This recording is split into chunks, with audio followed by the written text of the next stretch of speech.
Olá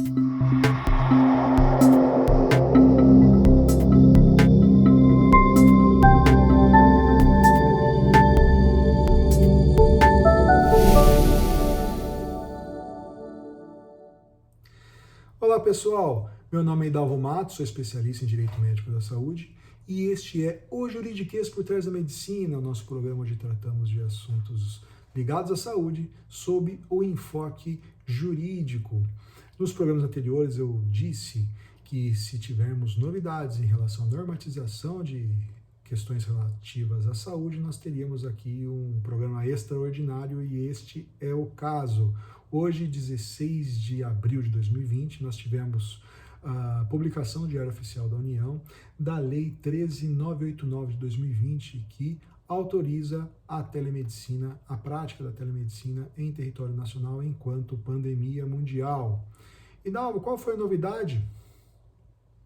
Eles pararam de utilizar pandemia por Covid-19 e utilizaram o nome do vírus mesmo, que é o SARS-CoV-2. As demais coisas nós não tivemos grandes novidades e nós temos uma lei muito curtinha também, com 6 artigos, e eu gostaria de discorrer ele com vocês de uma forma bem rápida, só para ver como que as coisas ficaram, tá ok? Vamos lá, o artigo 1º fala: essa lei autoriza o uso da telemedicina enquanto durar a crise ocasionada pelo coronavírus SARS-CoV-2, ou seja, essa lei ela tem a temporalidade dela condicionada à pandemia mundial, tá ok? Então, a gente não vai ter nada para depois disso. O artigo 2º, durante a crise ocasionada pelo coronavírus SARS-CoV-2, fica autorizado em caráter emergencial o uso da telemedicina, caráter emergencial. Tá? E durante o coronavírus. Artigo 3º. Entende-se por telemedicina, entre outros, o exercício da medicina mediado por tecnologias para fins de assistência, pesquisa, prevenção de doenças e lesões e promoção de saúde. Então, em tese, vocês podem fazer toda a questão ambulatorial por teleconferência, ali em videoconferência com o seu paciente, tá? Artigo 4º. O médico deverá informar ao paciente todas as limitações inerentes ao uso da telemedicina, tendo em vista a impossibilidade de realização de exame físico durante a consulta. Quando nós falamos no programa anterior de telemedicina, eu falei a vocês que seria muito importante fazer o consentimento informado exclusivo para o atendimento em telemedicina. E uma dessas das cláusulas, né, dos termos que você deveria obter do seu paciente é que nem sempre vai ser possível fechar um diagnóstico por telemedicina, sendo importante a interrupção da consulta virtual para chamar o paciente a uma consulta pessoal, tá? Dada a necessidade de fazer exames físicos no paciente. Tá? Então, isso tem que ficar bem claro já no termo de consentimento, que para o atendimento da telemedicina, né, então não estamos nem falando do consentimento para o tratamento, mas sim para que o paciente seja submetido a consulta via telemática, tá ok? Então, vamos lá. O artigo 5º. A prestação de serviço de telemedicina seguirá os padrões normativos e éticos usuais do atendimento presencial, inclusive em relação à contraprestação financeira pelo serviço prestado, não cabendo ao poder público custear ou pagar por tais atividades quando não for exclusivamente serviço prestado ao Sistema Único de Saúde. Ou seja, se esse atendimento for pelo SUS, está coberto aí pelo Sistema Único. Mas se for particular, que é a grande maioria das coisas, né, das vezes, né, que vai acontecer uma consulta, vai ser por meio particular, o médico e o paciente têm que previamente estabelecer aí o valor da consulta e efetuar o pagamento ali na forma contratada. Tá?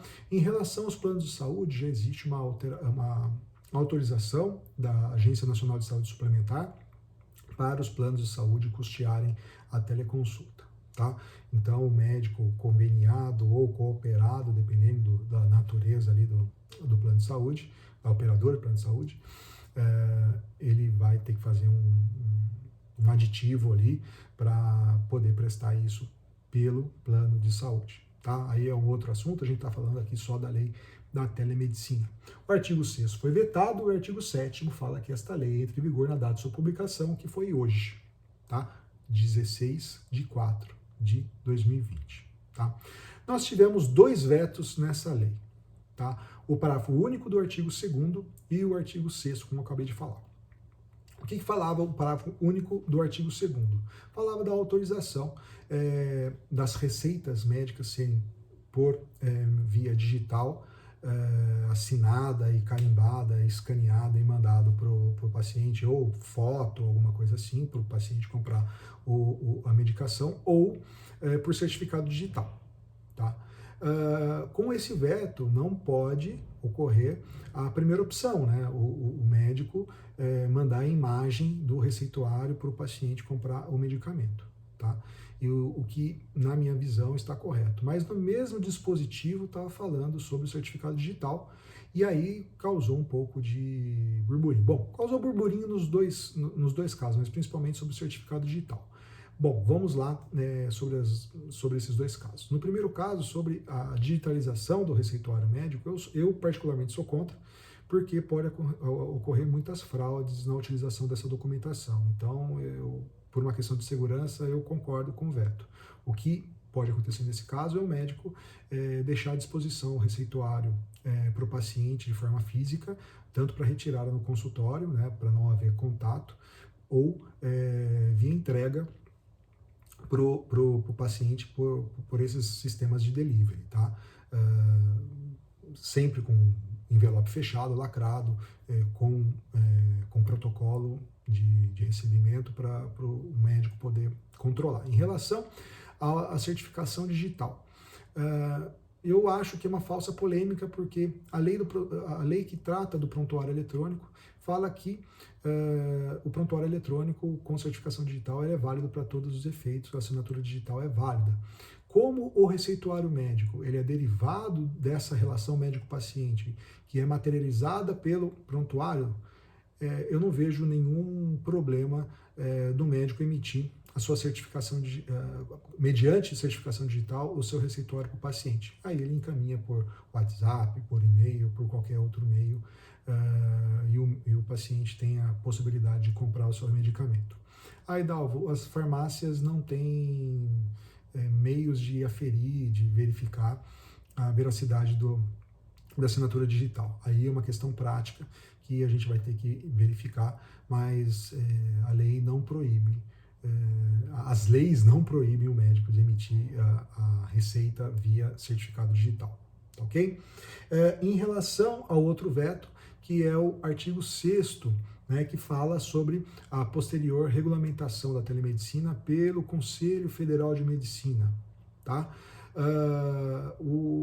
A razão do veto é que o presidente acha que essa lei, que a regulamentação tem que ser feita mediante lei, o que para mim também está errado. O que acontece é que a lei confere ao Conselho Federal de Medicina e aos Conselhos Regionais de Medicina a regulamentação da medicina em território nacional, no caso da federal, né, do Conselho Federal, e das regionais ali de cada estado. Então, nesse caso, o Conselho Federal já poderia ter se manifestado sobre a regulamentação da telemedicina. Eu não sei porque tem existido essa omissão, mas de fato não existe uma regulamentação robusta da telemedicina, apesar de ter um regulamento de 2002, né, uma resolução de 2002 que autoriza a telemedicina, mas a gente não tem algo robusto nesse sentido. Então, o Conselho Federal terá que se debruçar esse tema. E a lei, né, 3268/57, que já autoriza, né, a regulamentação da medicina em território nacional pelo Conselho Federal de Medicina e no âmbito estadual pelas regionais, ou seja, por resolução resolve o problema e não mediante lei, tá? Então, mas aí é uma falsa polêmica também, já que o Conselho Federal já tem ali uma regulamentação mínima da telemedicina por um regulamento de 2002, tá? Uma coisa que não alcançou a lei sobre a territorialidade do atendimento, tá? A lei não proíbe e nem fala textualmente da possibilidade do médico de uma cidade atender um paciente de uma outra cidade, tá? Então, isso é importante a gente verificar.